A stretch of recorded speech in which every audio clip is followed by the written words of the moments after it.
पिले माने आज आम मैंने स्त्री प्रत्यय उपरे पढ़ा। विषयर ना हूँ स्त्री प्रत्यय। स्त्री कहले सब जानिच। स्त्री कहले कन्या को बुझेब, महिला को बुझेब, स्त्रीलिंग को बुझेब। ये हूँ स्त्री। आ रहा प्रत्यय। प्रत्यय कहले कौन ना शब्द बा धातु पर जोग करा जिबा विभक्ति बा चिन्ह को कहा जाए प्रत्यय। आउ थे कहूँ शब्द बा धातु पर जोग करा जिबा विभक्ति बा चिन्ह को कहा जाए प्रत्यय। प्रत्यय भी आहरी अनेक अर्थ अच्छी किंतु आमर विषय वस्तु अनुଯାयी यह आवश्यक। प्रत्ययर अन्य अन्य अर्थ गुड़िक है विश्वास, आस्था, दृढ़ विश्वास, निसंदेहता, शपथ, ज्ञान, रंध्र, तप्तलोभ, प्रसिद्धि, बारण, विवेचना, सहकारी व्यक्ति, स्वादु, ये सब प्रत्यय को बुझाए। किंतु आमर पाठ्य विषय स्त्री प्रत्यय कहले चिन्ह विषय रे आमे पढ़िबा। ये प्रत्यय होची 5 प्रकार। प्रत्यय क्या कहवा प्रथम आमे जानिबा ना प्रतीयते विधीयत इति प्रत्यय। प्रतीयते विधीयत इति प्रत्यय 5 प्रकार जो प्रत्यय रही बोली मु कहली सेगुड़िक है। एक रे सुप प्रत्यय, एक रे है सुप प्रत्यय, 2 रे तिंग प्रत्यय, 3 रे कृत प्रत्यय, 4 रे तद्धित प्रत्यय, 5 रे है स्त्री प्रत्यय। आमर आलोच्य विषय है स्त्री प्रत्यय। साधारणतः पुलिंग को स्त्रीलिंग रे परिणत करिया पाई आमे स्त्री प्रत्यय विषय रे जानिबा। प्रथमे लिंग विषय रे जानिबा। लिंग होची 2 भाग रे विभक्त। एक रे अलिंग लिंग, आउ गोटे है 2 रे लिंग युक्त। यही अलिंग शब्द प्रायतः अव्यय शब्द गुड़ी को कहा जाए अलिंग शब्द। अव्यय पद जिते आमर सब रही से गुड़िक है अलिंग शब्द। लिंग युक्त गुड़िक है ना एगुड़िकर प्रकार भेद हूँ 3 प्रकार। अर्थात लिंग युक्त है 3 प्रकार। कौन कौन ना एक रे समान लिंग युक्त। समान लिंग युक्त कहले कौड़िक ना अस्मद, जुष्मद, यगुड़ी को कहा जाए समान लिंग युक्त। 2 रे नियत लिंग। नियत लिंग या 3 भाग रे विभक्त। पुलिंग, स्त्रीलिंग, 3 रे नपुंसक लिंग। कौन कौन है ना पुलिंग है, स्त्रीलिंग है, नपुंसक लिंग है। 3 रे अनियत लिंग युक्त। एगुड़िक सब विशेषण युक्त शब्द। एगुड़िक विशेषण युक्त शब्द। आमे ये जो नियत लिंग रे स्त्रीलिंग रहिला, नियत लिंग रे स्त्रीलिंग रहिला, ए स्त्रीलिंग 2 भाग रे विभक्त। गोटे है नित्य स्त्रीलिंग, आ गोटे है प्रत्ययांत स्त्रीलिंग। गोटे नित्य स्त्रीलिंग, आ गोटे है प्रत्ययांत स्त्रीलिंग। नित्य स्त्रीलिंग कहले कौन जहाँ जो शब्द मूल आरंभ से स्त्रीलिंग बोली बुझा पड़ो। आ गोटे है प्रत्ययांत स्त्रीलिंग, अर्थात प्रत्यय युक्त करी जो स्त्रीलिंग तैयारी करा जाई थाए। तेणु नित्य स्त्रीलिंग कौड़ी को आम कहवा ना लता, मातृ, धेनु, प्रजा, पृथ्वी, यही सब शब्द गुड़िक है नियत स्त्रीलिंग शब्द। प्रत्ययांत स्त्रीलिंग आम कौन कर स्त्रीलिंग सृष्टि करने प्रत्यय जोग करी शब्द तैयारी करी थाए। स्त्री प्रत्यय सृष्टि जो प्रत्यय गुड़िकर आवश्यकता थाए सेगुड़िक कौन कौन प्रत्यय सबू ना टाप प्रत्यय, डाप प्रत्यय, चाप प्रत्यय, इंप प्रत्यय, ईस प्रत्यय, इंग प्रत्यय, उंग प्रत्यय एगुड़ी को सबू स्त्री प्रत्यय बोली कह जाई थाए। एग्रे टाप प्रत्यय विषय आमे पढ़िबा। टाप लगेकरी किमिति स्त्रीलिंग रे परिणत करा हाउ अछि। अकारांत शब्द परे टाप टाप रु आ रहिबो, शेष रे आ रहिबो। एई आ जोग करी स्त्रीलिंग रे परिणत करिया पई टाप को व्यवहार करा जाई थाए। किमिति ना चपल रु चपला होउची, टाप जोग करी शेष रे आ रहउची चपला होउची। एमिति समान समाना, पाप पापा, छात्र छात्रा, चटक चटका यही सबू होता है टाप प्रत्यय द्वारा। आउ मध्य शब्द रही तर लगेकरी, तम लगेकरी, इष्ट लगेकरी यही प्रत्यांत गुड़िक, यही प्रत्यय गुड़िक तदित पदर स्त्रीलिंग रे आ मध्य जोग करा ही थाए।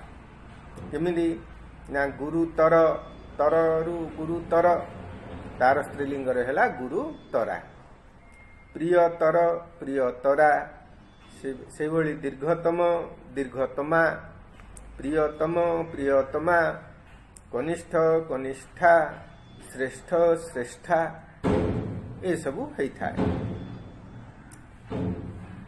तापरे कृदंतर, कृदंत पद कृत अंतरे जार कृदंत से कृ रु सानच तव्य अन्य ये सब प्रत्यय पदरे टाप मध्य लागिक स्त्रीलिंग होता है। केमिति ना गतर गता, पठितर पठिता, नितर निता, हतर हता सानच लगुच।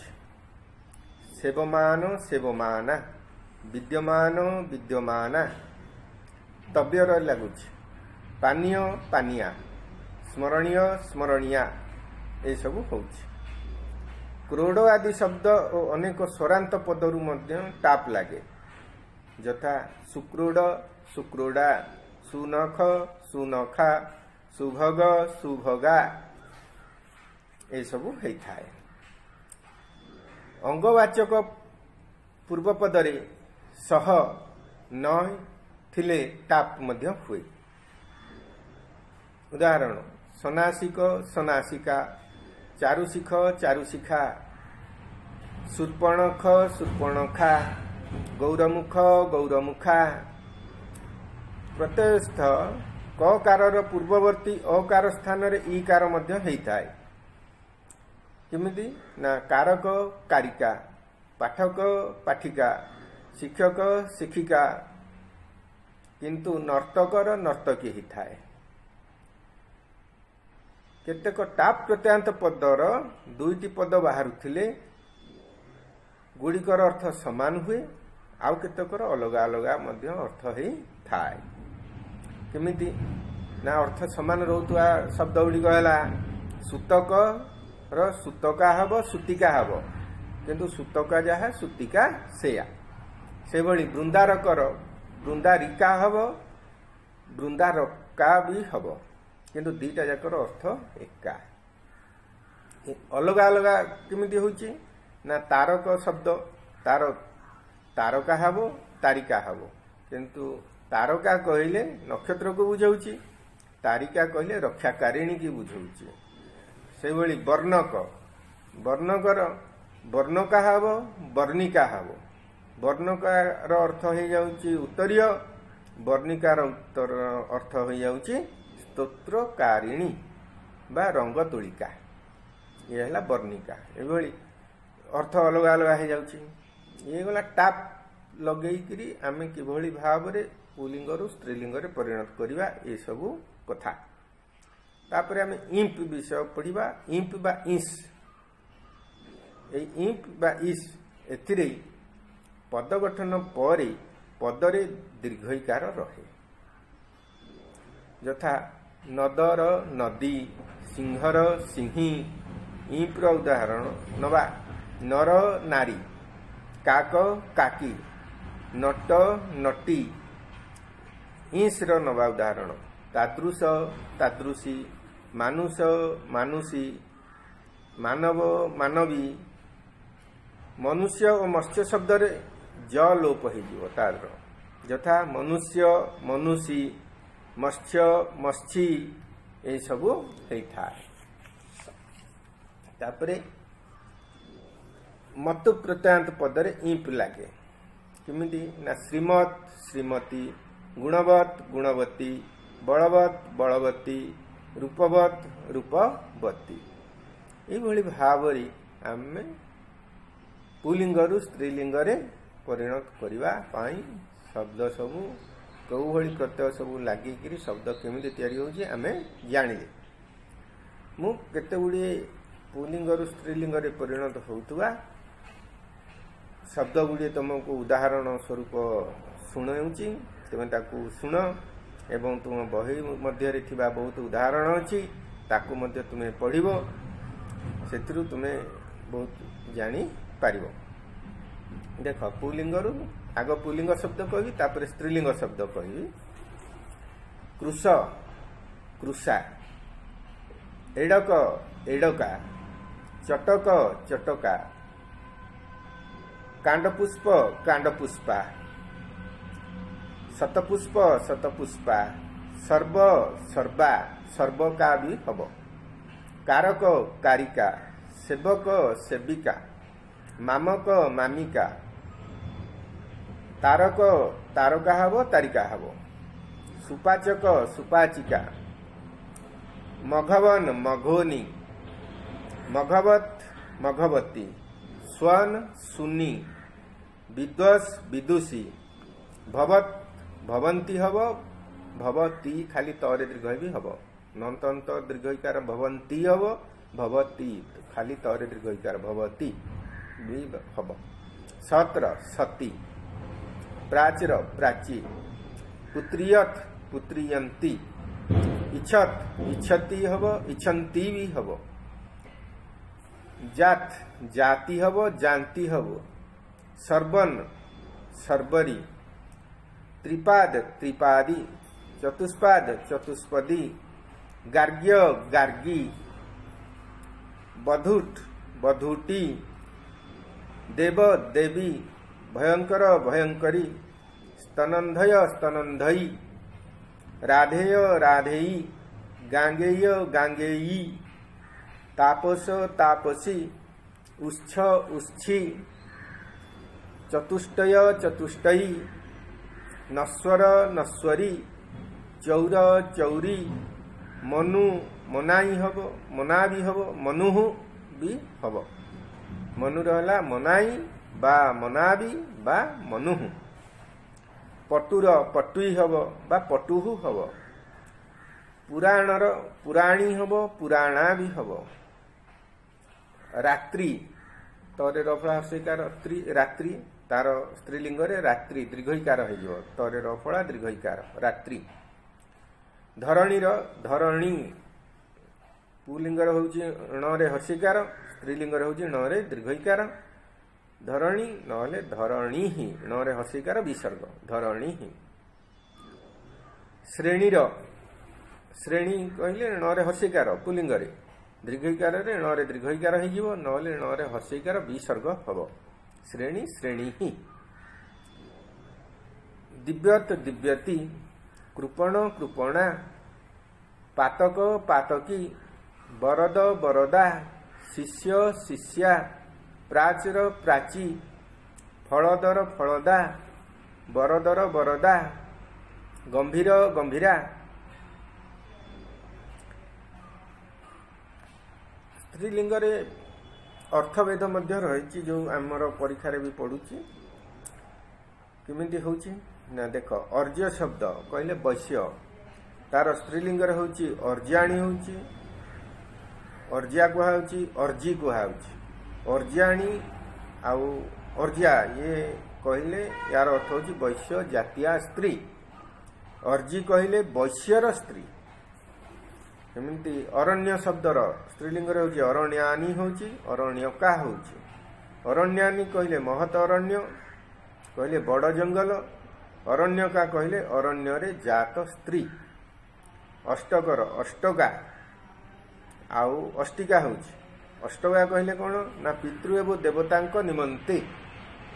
अष्टिका कहले पशाकाठी बा 64 अक्षर विशिष्ट छंद।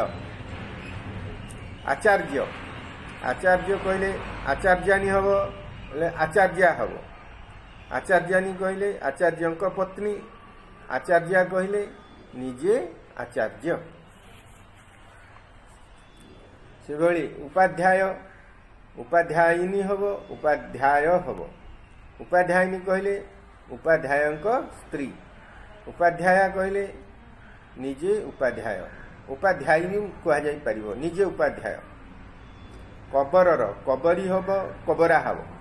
कबरी कहले खुसा, कबरा कहले चित्र विचित्र बा मिश्रित। काल रो काली हब काला हब। काली कहले कला रंगर स्त्री बा शिवंकर पत्नी को काली कहा जा। काला कहले प्रवथिका बा निष्ठुरा स्त्री। किंकरर किंकरी हब किंकरा हब। किंकरी कहले चाकरर स्त्री, किंकरा कहले निजे चाकराणी निजे चाकराणी। एमती कुशर कुशी हब कुशा हब। कुशी कहले लुहारे तैयारी बा लंगलर फाड़, कुशा कहले दौड़ी बा कुश घास। क्षत्रियर क्षत्रिया हब क्षत्रियाणी हब। क्षत्रिया कहले क्षत्रिय जातीय स्त्री, क्षत्रियाणी कहले क्षत्रियर स्त्री। गुण कहले गोणी हब गोणा हब। गुण गोणी रहा मापिवा पात्र जो मपा जाए। गोणा कहले गोटे झीर ना। एमती गोपर गोपी हब गोपा हब। गोपी कहले गोपर स्त्री कहले गौड़। गौ माने गोपी कहले गौड़र स्त्री, गोप कहले गौड़। से गौड़र स्त्री को गोपी कहा जीव। गोपा कहले गौड़ झील, गौड़ घरर झील। जीवक र जीविका होची जीविका होची। जीवका कहले दीर्घायु नारी, जीविका कहले जीवन धारणर उपाय। तारक र होची तारका होची तारिका होची। तारका कहले आकाशर तारा, तारिका कहले रक्षाकारिणी। से भली त्रिफलर त्रिफला हब त्रिफली। त्रिहायनर त्रिहायनी त्रिहायना। द्विपदर द्विपदी द्विपदा। नागर नागी नागा। पतिमत्र पतिमती पतिवत्नी। पतिमती कहले चाकराणी, पतिवत्नी कहले सधवा। पाणी गृहीत र पाणी गृहीती होची पाणी गृहीता होची। पाणी गृहीती कहले तरे दीर्घई। पाणी गृहीती विवाहिता नारी, पाणी गृहीता कहले रक्षिता स्त्री। महाराज रो महाराजी हब जरे दीर्घई महाराजी। आउ गोटे हम महारागी ज्ञ रे दीर्घईकार। महाराजी कहले महाराजांक स्त्री, महारागी कहले श्रेष्ठा राणी बा जो स्त्री राणी अटंती। जवनर जवनी हब जवनानी हब। जवनी कहले जवनर स्त्री, जवनानी कहले जवन मानकर लिपि। जवानी भी हो पार तार अर्थ होची दुष्ट जब। जुवनर युवती हब युवती हब। वर्णकर वर्णिका हब वर्णका हब। शूद्रर शूद्रा शूद्री। शूर्पणख शूर्पणखा शूर्पणखी। सुदंतर सुदंता सुदंती। सूर्यर सूर्या सूरी। ये सब अर्थभेद गला। आउ केतोटी अर्थभेद होची स्थलर स्थला स्थली। गणकर गणका गणकी। खनकर खनका खनकी। धीवरर धीवरा धीवरी। कुशितर कुशिदा कुशिदाई। सेवकर सेविका सेवकी। वर्तकर वर्तका वर्तिका। ये सबू अर्थ रहिला। आउ रहिला कौन ना संख्यावाचक सर्वनाम गुड़िकर मध्य स्त्री रूप होता है। यथा एक एक कहले गोटे एका तार स्त्रीलिंग है एका। दुईर द्वे स्त्रीर तिस्रः चतुरर चतस्रः इदम्र इयम तद स्त्रीलिंग सा एतद एसहर एसा सहर सा एसहर एसा जहर जा कहर का सर्वर सर्वा विश्वर विश्वा समर समा यही भाव में स्त्री प्रत्यांत शब्द सबू तैयारी होता है।